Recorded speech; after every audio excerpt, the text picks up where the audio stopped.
Well, what's that to me? Danger. Danger? Why? Who am I? And she understood. The Thaumaturgs' long hatred of their neighbour extended to denouncing and drowning any considered under her influence.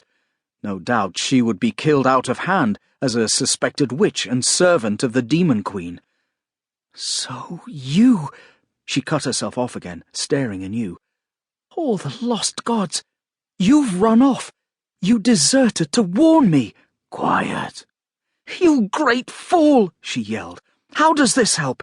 Now it's your head they'll want. He winced, signing again. Quiet! Well, this is just wonderful! Now we're both fugitives. Yes. Perfect. She set her fists on her hips, eyeing him. She watched while he began refitting his helm. Fine. We'll need food. I'll go find what I can. Hurry. Yes. Yes. She padded back to the hut.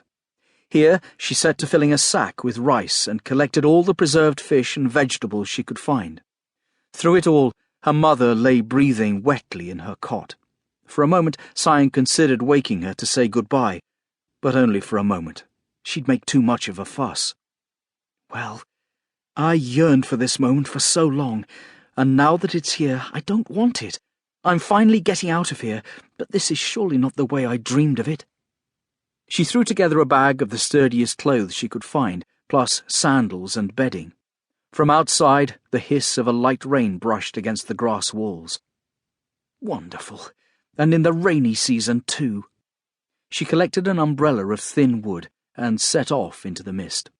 Hanu joined her in the dark. He pointed, then signed a question, indicating obviously enough, "Which way?" Under the umbrella, Saeng clutched her bag to herself and bit her lip. Yes, which way? Steeling herself, she extended her awareness outwards farther than she ever had dared before. It expanded to encompass the village, its surrounding garden plots, and the outlying fields and further fallow wildlands that constituted their outlying holdings. It swept onward over neighbouring villages, wilds and fields, then the modest hamlets themselves. Like thinning ripples, its furthest leading edge now brushed up against something far to the west, a sizzling, unfamiliar power that repelled her mild questing like a thick wall of dressed stone.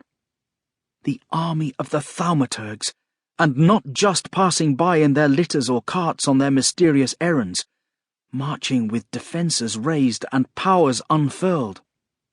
North, I think. We can let them pass by, then return. Hanu simply peered down at her, signing nothing. She felt his mute skepticism. Irritated, she scanned the dense fronds and hanging vines while the light rain pattered down around them as the faintest hint of the downpours to come. She waved him to follow. This way. Mercan Warrow, known in Untan black market circles as Merc, narrowed his already unusually thin eyes on the coast of desert dunes and the forest of strange pillar-like stone markers, then shifted that dubious gaze to his partner, Hint, known as Sour. Together, the duo had achieved a level of notoriety unhealthy in their line of work. They'd even come to be pointed out in the streets of Unta as Merc and Sour. By then it was long past a prudent time to leave the city, as their arrest proved. "I don't like it," Sour said.